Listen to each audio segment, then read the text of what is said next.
It's our stories. Welcome to a world where real stories sounds like a movie script. Have you ever held a red button capable of destroying everything you've worked for over the years? My boss thought he could throw me out on the street, penniless, like a used napkin, after I built his empire from scratch. There was only one thing he didn't know. The foundation of that building was built on my word of honor. And when he took my money, I took my word back. Here's how I legally turned his life into hell. I built it. I built all of it. Every server, every line of back-end code, every secure gateway that processed the millions of dollars flowing through Apex Dynamics. When I started, the company was 3 guys in a rented basement arguing over a WordPress template. 5 years later, we were the leading logistics software provider in the state, and I was the chief technical officer, or at least that was the title on the door. In reality, I was the janitor, the architect, and the god of their digital world. My boss, let's call him Richard, was the kind of guy who thought the cloud was actual weather, a classic suit dummy. He loved expensive lunches, leasing Porsches on the company dime, and taking credit for my uptime statistics. We tolerated each other. I needed the paycheck, he needed someone to keep the magic box humming. But then, the buyout rumors started. It began subtly. Richard started asking for documentation on systems he'd never cared about before. Just for insurance, OP, he'd say, flashing those veneers that cost more than my car. We need to make sure everything is scalable. I wasn't stupid. I knew he was grooming the company for a sale. And in a sale, high-salary technical staff like me are liabilities. We are OpEx, operating expenses that need to be slashed to make the EBITDA look prettier for investors. I had a clause in my contract, a golden parachute. If the company was sold, or if I was terminated without cause, I was owed 6 months of salary plus a vesting of my 5% stock options. At current valuation, that was nearly $500,000. It was my retirement plan. It was the reason I answered server alerts at 3 a.m. on Christmas Day. But Richard was greedy. He didn't want to share the pie. He wanted the whole bakery. It happened on a Tuesday, the cruelest day to fire someone. You've already done Monday's work, but you're not close enough to Friday to feel relief. I was called into the glass-walled conference room. Richard wasn't alone. The HR director, a woman named Linda who looked like she was attending a funeral, was there, and 2 large men in cheap suits, security. "Have a seat, OP," Richard said. He didn't look at me. He was looking at his iPad. "What's going on, Richard?" I asked, though my stomach was already dropping through the floor. "We're letting you go, effective immediately." "Excuse me? On what grounds?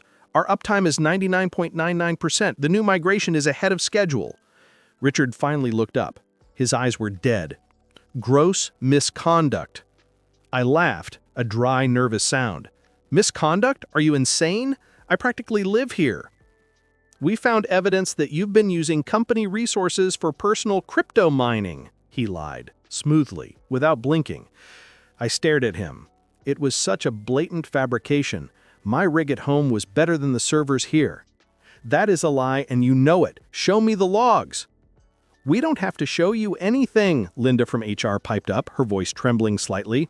"This is a termination for cause. This voids your severance package and your stock options. Please hand over your badge and laptop." The room spun. They were framing me. For cause meant they didn't have to pay the $500,000. Richard was stealing my life's work to boost his payout. I looked at the security guards. They stepped forward, hands hovering near their belts. "You're making a mistake, Richard," I said, my voice dangerously quiet. "A very expensive mistake." "I think we'll manage," he smirked. "We hired a new firm to take over. They start tomorrow. Cheaper than you, better than you. Now get out." They escorted me to my desk. They watched me pack a cardboard box. A picture of my dog, a stress ball, my coffee mug. "The laptop stays," one guard grunted. "Fine," I said. I pulled my personal USB key, a YubiKey authentication token, from the USB port of my machine. Whoa, leave the flash drive! The guard reached for my hand. I pulled back. This isn't a flash drive. It's my personal 2FA authenticator. It's on my keychain. It belongs to me. Check the serial number if you want. Richard walked over. Let him keep his toys. Just get him out of the building. That was the moment. The exact moment Richard signed his own death warrant. He didn't know what a YubiKey was. He thought it was just a stick. He didn't know that without that physical hardware key, the master admin account for the entire server cluster couldn't be accessed. I wasn't hacking anything. I wasn't planting a virus. I was simply leaving with my house keys. And they had just changed the locks on themselves by firing the only guy who knew how to open the door. The walk to the parking lot was humiliating. Employees I had trained looked away. The receptionist pretended to type. I got into my car, hands shaking, not from fear, but from adrenaline. I drove home in silence. I didn't call a lawyer yet. I poured myself a whiskey, sat on my porch, and waited. You see, the system I built, Hydra, was designed to be secure, paranoid secure. Every 24 hours, the system required a handshake. It needed the master admin to log in and confirm that the system was safe.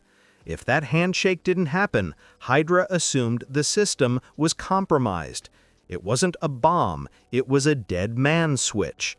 If the handshake didn't happen within 48 hours, the system would enter lockdown mode. It would encrypt all database connections to prevent data theft.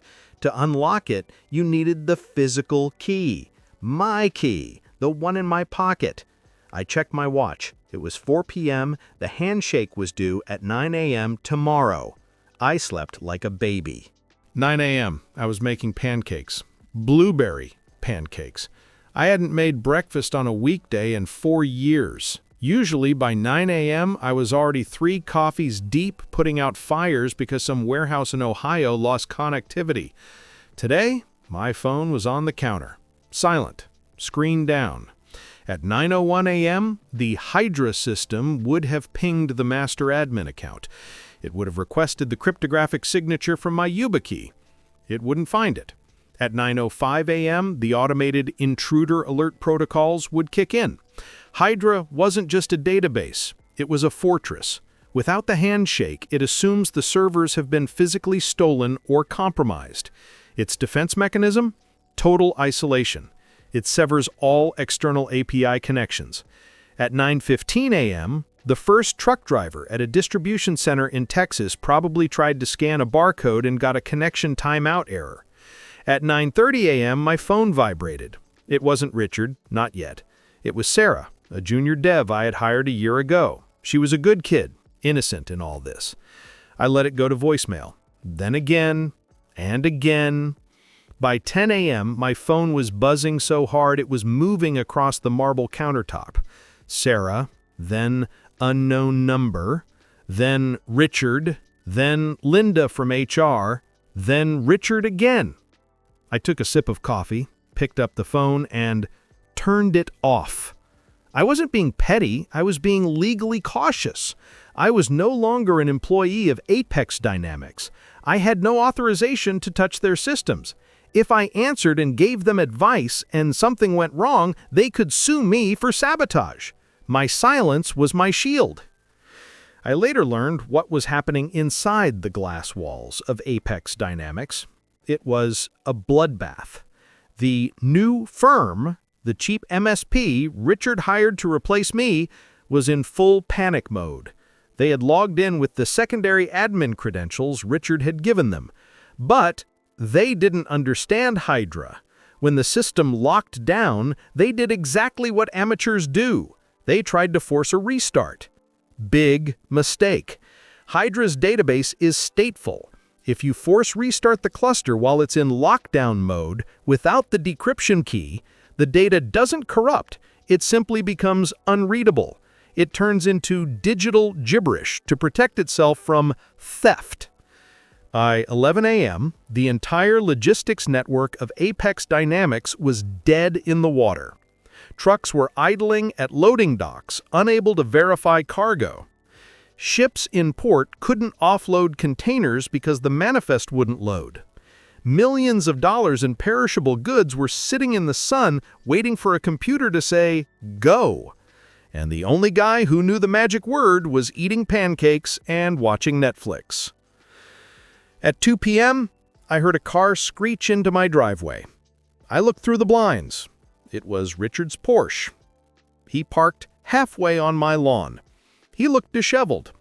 Tie undone, sweating, face redder than a stop sign. He didn't knock. He pounded on the door. "OP, open this goddamn door!" I opened it, leaving the chain lock on. "Richard, you're trespassing. Get off my property."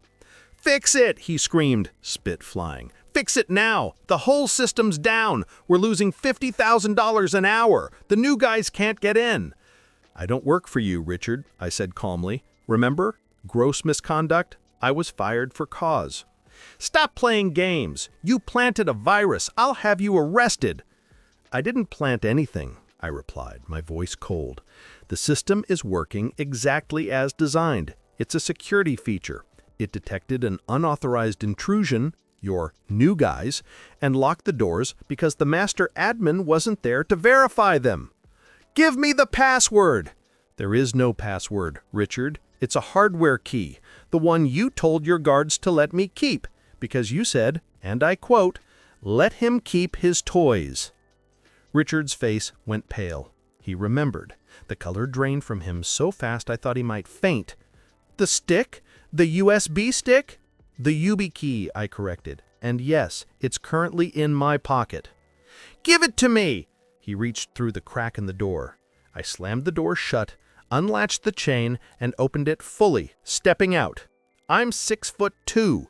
Richard is 5'8". He took a step back.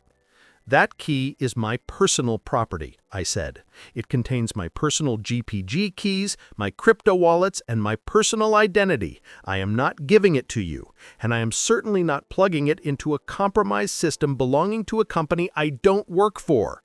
"I'll pay you," he stammered. The anger was gone, replaced by pure, unadulterated fear. "I'll pay you for the day, consultant rate, $200 an hour." I laughed. I actually laughed in his face. "Richard, you defrauded me for $500,000 in severance and stock, and you want to offer me $200? "What you want?" he whispered. "I want you to leave. If you don't, I'm calling the police." "OP, please, the investors are calling. If we don't get the trucks moving by tonight, the buyout deal is dead. They'll pull the offer." "Sounds like a you problem," I said, and slammed the door. I didn't just sit there, though. I knew Richard. He was a snake. He wouldn't stop at begging. I called my lawyer, a shark named David, who specialized in employment law. I told him everything. "Don't touch a keyboard," David told me. "Don't even look at a computer. If they sue, we need to prove you had zero interaction with their network after the termination." "He's here on my lawn," I said. "Call the cops, get a paper trail, and OP, get ready. They're going to serve you with a lawsuit by morning."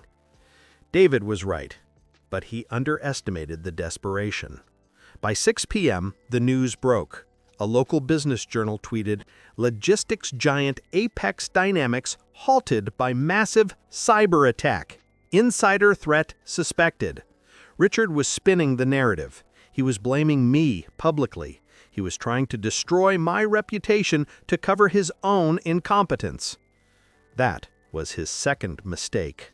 I wasn't just going to watch them burn anymore. I was going to bring the gasoline.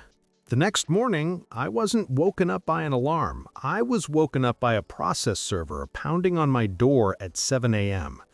He handed me a stack of papers thick enough to choke a horse. I skimmed the cover page. Apex Dynamics versus my name. Civil lawsuit for damages, sabotage, and theft of intellectual property. Amount sought, $10 million. They were accusing me of holding corporate assets hostage and deployment of malicious code.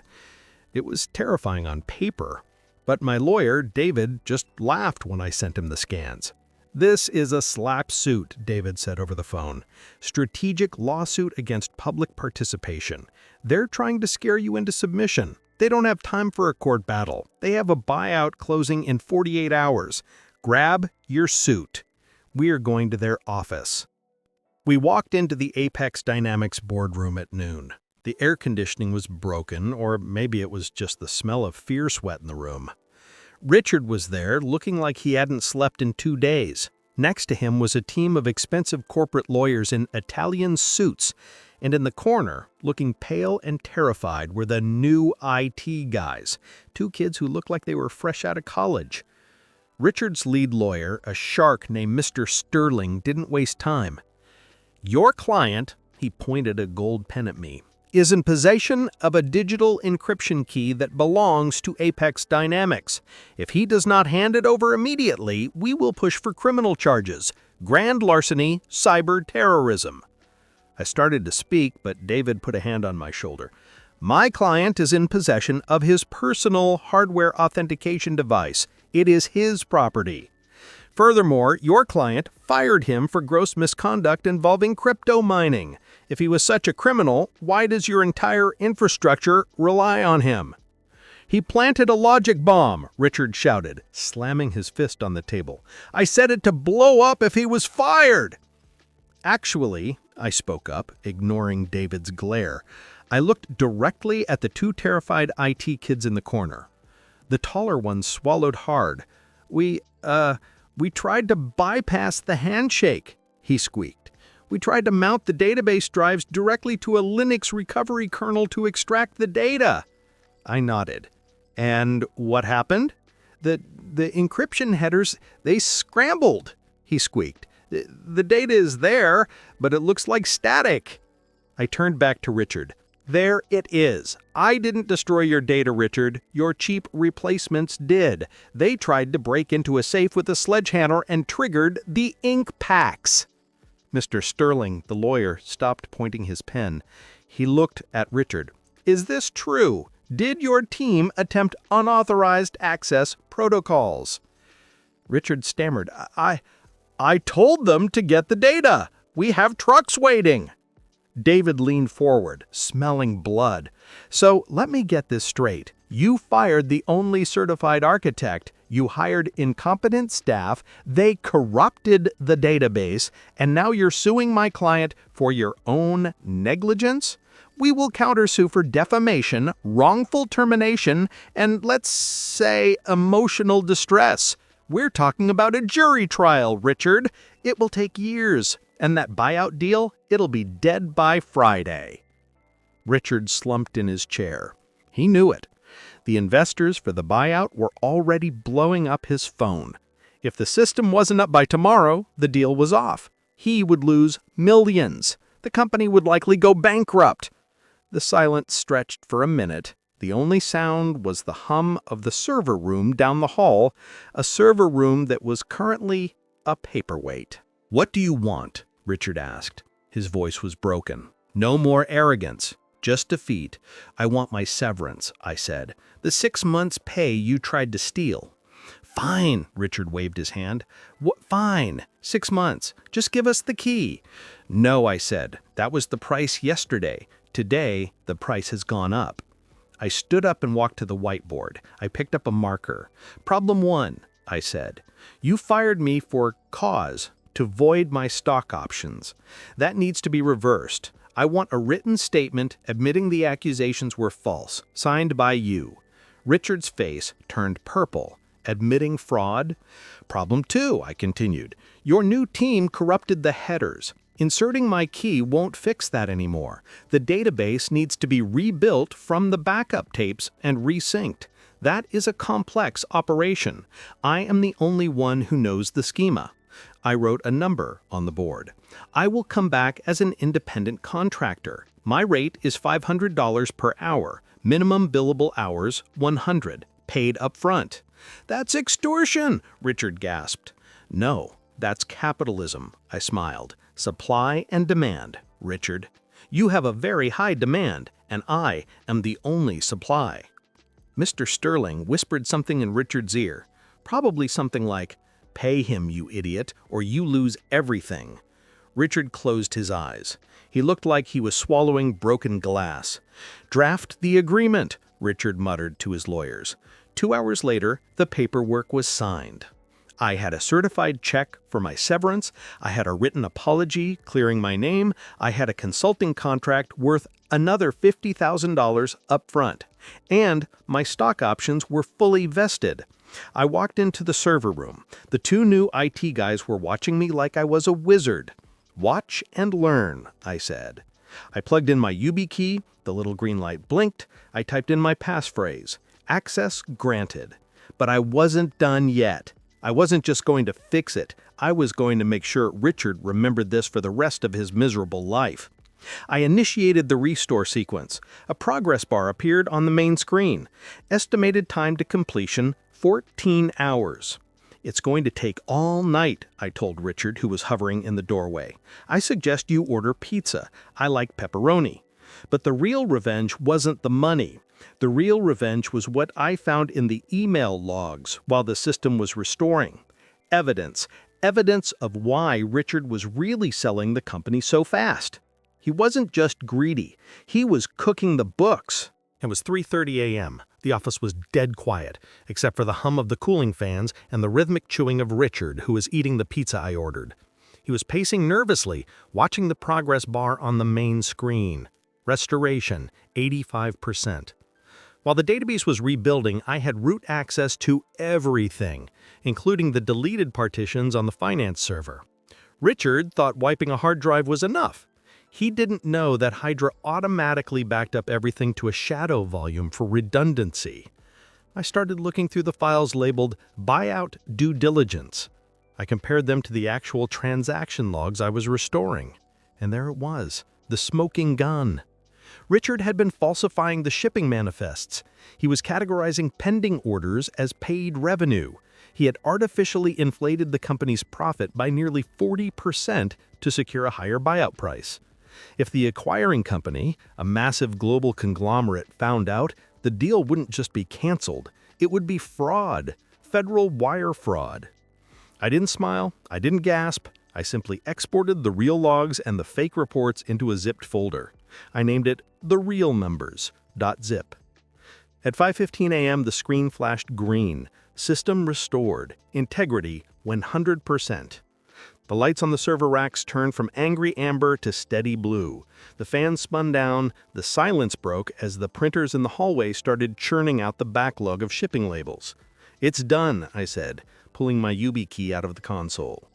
Richard let out a breath he seemed to have been holding for 2 days. He instantly transformed back into the arrogant jerk he always was.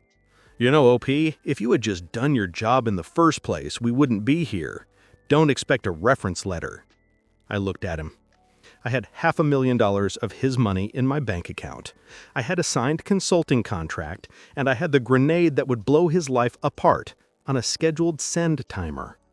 "I don't need a reference, Richard," I said, picking up my jacket. "I'm retiring. Good luck with the sale tomorrow." "Get out," he waved his hand dismissively, "and don't come back." I walked out of the building into the cool morning air. I felt lighter than I had in years. I went home and slept for 12 hours. When I woke up, it was Friday, 1 p.m., the exact time the final closing meeting was scheduled to take place between Apex Dynamics and the buyers. I opened my laptop. I had drafted an email the night before. To General Counsel, VP of Acquisitions. Subject: Material discrepancies in Apex Dynamics Q3 financials. Attachment: the real numbers.zip. Dear board members, as the former CTO of Apex Dynamics, I recently performed a forensic restoration of the company's database. During this process, I discovered significant inconsistencies between the reported revenue and the actual transactional data. I believe the valuation of the company has been fraudulently inflated. Please find the raw logs attached for your own verification. Regards, OP. I hit send. I poured myself a glass of scotch, and I waited. I didn't have to wait long. News travels fast in the business world. According to my contacts still inside the building, the scene in the conference room was cinematic. The buyers received the email mid-meeting. Their auditors opened the files that compared two numbers. They stood up, closed their briefcases, and walked out without shaking hands. The deal died instantly. But it didn't end there. The buyers reported the findings to the SEC because Apex had solicited investment based on false data. 2 weeks later, Apex Dynamics filed for Chapter 11 bankruptcy. Without the buyout cash injection, they couldn't sustain the debt Richard had piled up to lease his Porsches and fund his lifestyle. The company was liquidated. The new IT firm was fired without pay. The assets, trucks, warehouses, and the software I built were bought for pennies on the dollar by a competitor. They hired back most of the staff, including Sarah and the warehouse guys. They knew the workers weren't the problem. And Richard? Richard lost everything. He was personally liable for certain debts. The IRS and the SEC launched investigations. He lost his house, his cars, and his wife left him when the money dried up. Last I heard, he's managing a car wash 3 towns over, trying to dodge subpoenas. As for me, I took my $500,000 plus the consulting fee and started my own cybersecurity consultancy. I specialize in insider threat prevention. My first advice to every new client is simple. Treat your IT people with respect because they hold the keys to your kingdom, and sometimes they know how to change the locks. Am I the asshole for destroying a company? Maybe. But Richard tried to steal my future. I just made sure he didn't have one either. Thank you for staying with me until the end. How would you have acted in the protagonist's place? Write your thoughts in the comments. More fresh and controversial stories every day on my profile. Like and subscribe to this channel.